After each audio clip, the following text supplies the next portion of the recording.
Hey there, it's Paul from Strategy U. I want to talk to you today about the 5 skills that the best consultants take away from their experience in strategy consulting firms. These 5 are 1. Epistemic humility, 2. Comfort with uncertainty, 3. Synthesis, 4. Structured writing skills, and 5. Creativity. Let's dive in to talk about how each of these enables people to stand out. The first thing you learn in consulting is that you're going to be wrong a lot. This is an imperative if you're going to do deep work. You need to figure out how to analyze a problem from 100 different ways and find out that many of your hypotheses are wrong. You need to realize that many of your assumptions about what you might expect to be right might not come to fruition. Now, in most of the business world, many people just try to look for data to back up what they already believe. The consultant, or at least the best consultants, are constantly looking for evidence to disprove what they believe. The most talented consultants I know are highly skeptical both of their own gut instincts and other people's data. They always want to make sure, okay, where does that come from? Where are the sources? Where's the information behind that? And factor in some sort of probability that it still could be wrong into how they're thinking about the solution, the structuring of the problem, or an analysis of certain information. The second valuable skill that consultants learn that is hard to see from the outside is a comfort with uncertainty.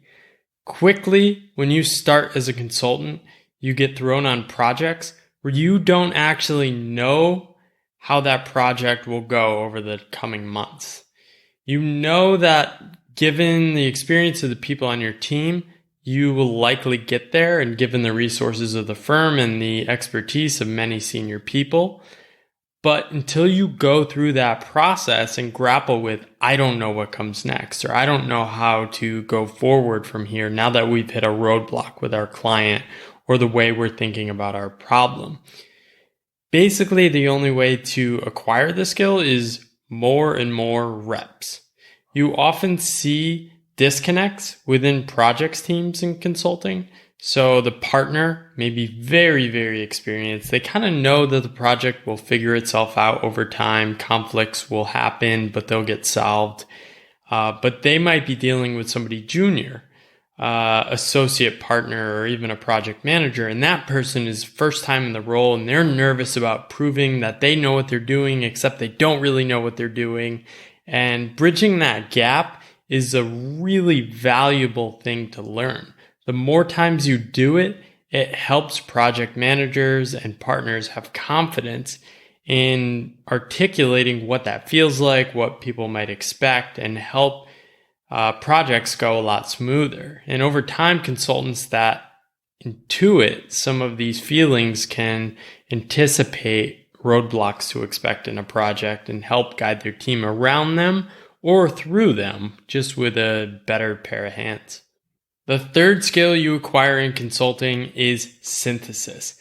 Now, if you click over to some of the other articles I've written or videos on pyramid principle, you'll see what I mean by this. Essentially, we're talking about taking all sorts of different pieces of information. It could be information from interviews, surveys, data sets, personal experience, and synthesizing them into something that is coherent and able to be understood by other people. So this could be something you're communicating to a client.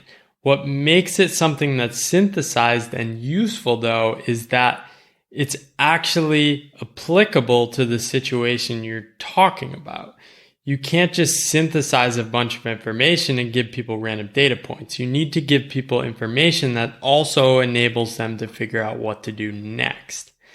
Now, this is also a skill that is acquired through reps over and over and over again, taking different information. Often the best ways to get better at this is to seek out people who are really good at this and say, hey, is this takeaway really getting to the point? What would you do? How would you improve my takeaway here?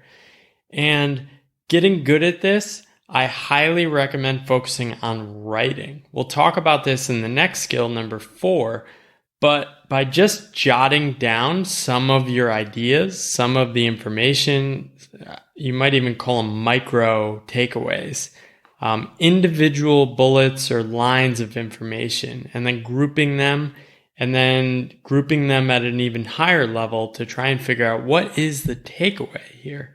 And this is really the art of consulting. And if you've gone through consulting and haven't acquired this skill, this is probably a red flag. The 4th skill is structured writing skills. Now, here I'm talking about the best consultants I've worked with. Many consultants, unfortunately, still have not developed a really strong writing skill. And unfortunately, the consulting firms have de-emphasized writing. McKinsey used to force all its new hires to write memos, and that's really moved a lot towards PowerPoint. You do see some people writing long form, what they call vertical memos. That's basically just vertical Word docs instead of horizontal PowerPoint decks. And you do see that in different groups, different practices, but for the most part, people are communicating in PowerPoint. However, the best PowerPoint presentations that I've seen always start with a written out outline. And the more nuanced and specific you can get in that, the better you can actually put a story behind that. A lot of the problems in PowerPoint are actually because people don't know what story they're trying to tell. The medium really is the message here, and PowerPoint limits the breadth of thinking. It basically sections off thoughts in individual slides and pages, whereas in writing, you can kind of flow into different ideas more naturally. So structured writing, and this again is built on Barbara Minto and her work with the pyramid principle, is really a foundational skill for becoming a really good management consultant. Finally, 5, creativity. You might be thinking, consultants are the least creative people I've ever met. And that may be true. Consulting attracts a lot of people who are highly analytical and like to follow the rules.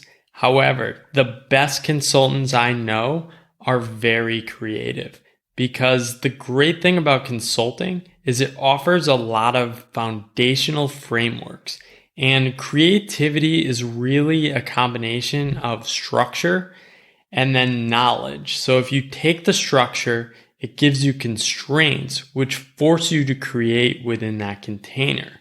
The best consultants I know are able to master skills like MISI, pyramid principle, SCQA, master the art of putting together a PowerPoint deck.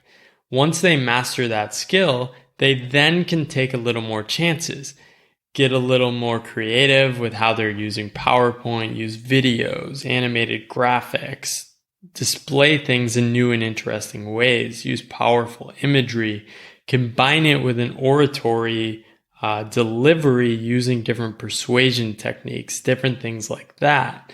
The same thing with MISI, right? MISI is a great framework for grouping ideas, but it's not until you kind of master that and then use it as a quick way to kind of figure out complex things, but then creatively expand on those ideas to make them your own.